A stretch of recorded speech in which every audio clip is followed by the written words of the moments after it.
का दौरा किया तो यहाँ पे मीटिंग भी की होगी आपने, तो क्या ऐसे मुद्दे रहेंगे जिनको आप आगे हाईकमान तक पहुँचाएंगे? देखिए, आज का जो दौरा था खासकर जो कांग्रेस बड़े दिनों से वोट चोरी और ईवीएम को लेकर जो है तौबा मचा रही, खासकर बिहार के चुनाव हारने के बाद जो कांग्रेस का हाल हो चुका है, और 45 दिनों के अंदर उन्होंने अभी तक ऐसा कोई इंक्वायरी या कोई ऐसा कहीं पर भी कोई केस वेस कुछ फाइल नहीं किया। यहाँ से पता लगता है कि कांग्रेस केवल और केवल षड्यंत्र कर रही है।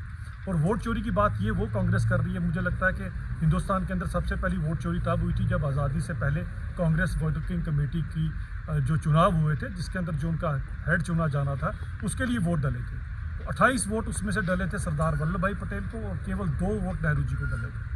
और उसके बाद भी नेहरू जी कांग्रेस वर्किंग कमेटी के हेड उसमें चुने गए, क्योंकि उनको पता था कि जो देश का पहला प्रधानमंत्री बनेगा वो CWC का हेड होगा।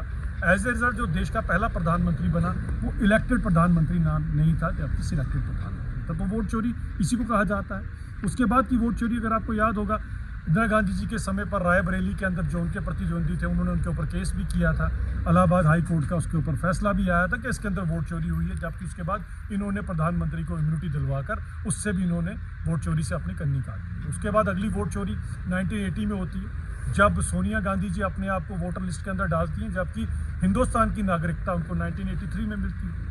तो अगर आप सभी के सभी ये चीज़ों को देखें तो कांग्रेस, जिसका इतिहास ही वोट चोरी का है, वो जब इस तरह के इल्ज़ाम लगाते हैं तो आप समझ सकते हो कि कांग्रेस जो है वो केवल और केवल समय हारने की जो इनकी एक स्पीड इन्होंने पकड़ी हुई है, उसके अंदर इनकी ओछी राजनीति है। और घुसपैठियों का जैसे ही नाम लिया माननीय गृह मंत्री जी ने, उसी समय सभी के सभी कांग्रेसी के जितने भी सपोर्टर थे, कांग्रेस के सभी जो सांसद थे, वो इस तरह से संसद से बाहर चले गए जैसे इस देश से घुसपैठियों को वापस जाना चाहिए। यहाँ से पता लगता है कि जब तक तो जवाहरलाल नेहरू जी की, इंदिरा जी की बात होती रही, माननीय गृह मंत्री जी उनके बारे में बोलते रहे, तब तक कांग्रेस के सभी लीडर बैठे हुए थे। लेकिन घुसपैठियों का शब्द यूज़ करते ही सारे के सारी कांग्रेस घुसपैठियों की तरह जो है वो संसद से बाहर चलेगी। तो ऐसा घुसपैठियों के साथ आपका कौन सा प्रेम है, हमें ये बता दीजिए। और खासकर जम्मू कश्मीर के संदर्भ में भी मैंने बात की कि यहाँ पर रोहिंग्यास लेकर आने वाले कौन थे। 2011 में वेस्ट बंगाल में किसकी सरकार थी, केंद्र में किसकी सरकार थी, और जम्मू कश्मीर में उमर साहब की गवर्नमेंट थी। तो यहाँ पर जो घुसपैठिया है वो कौन लेकर आया, इसके सभी मैंने सवाल इन लोगों से पूछे हैं, इसका जवाब मिले। और क्योंकि मैं किश्तवाड़ में आया और मुझे शायद साल बाद मौका मिला किश्तवाड़ आने का, इससे पहले मैंने एक बहुत बड़ा गंभीर इशू जो मुझे लगता है कि मेरे किश्तवाड़ के लोगों को आज तक इंसाफ नहीं मिला, वो थे किश्तवाड़ राइट्स जो 2013 में यहाँ पर हुए थे। और उनमें जो लोग मुलव्विस पाए गए थे, आज तक वो RC गांधी कमीशन रिपोर्ट ही कभी लोगों के बीच में नहीं आई, जबकि वो जज साहब से खुद भी मेरी मुलाकात हुई है। वो रिपोर्ट कहाँ पर गायब हो गई, उसके कौन कौन दोषी लोग थे, उसका तो पता लगना चाहिए। 100 से ज़्यादा दुकानें जला दी गई, कई लोगों की जान चली गई। हमें पता तो लगे कौन वो लोग थे जिन्होंने उस समय इन दंगों को रोकना था तो नहीं रोका, जिन्होंने इन दंगों को करवाया, भड़काया, लोगों को आपस में लड़वाया। ऐसे लोगों के ऊपर क्या इंक्वायरी होनी चाहिए?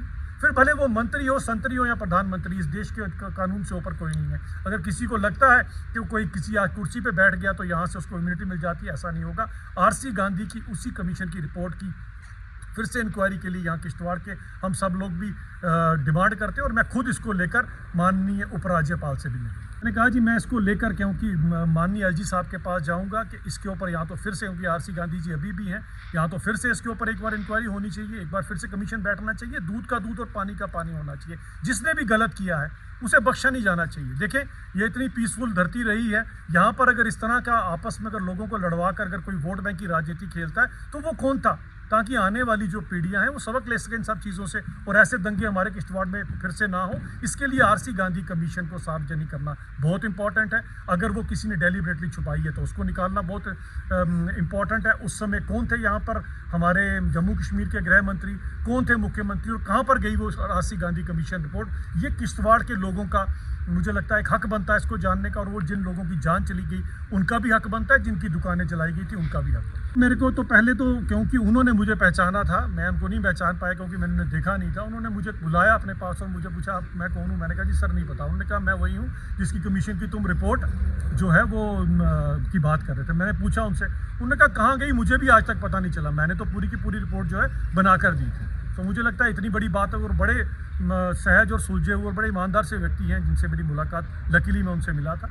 तो मेरा ये मानना है कि अगर फिर से हो तो फिर से उन्हें अपॉइंट कर इसके ऊपर मैं LG साहब से भी रिक्वेस्ट करूंगा कि इसके ऊपर फिर से वो कमीशन बिठाकर लोगों को इंसाफ मिलना चाहिए। मेरा ये मानना है, भले फिर उसमें कोई भी आए, कोई मंत्री आए, कोई संतरी आए, कोई भी उसके अंदर आए, जो भी जिसने गलत किया है उसे बख्शा नहीं जाना चाहिए।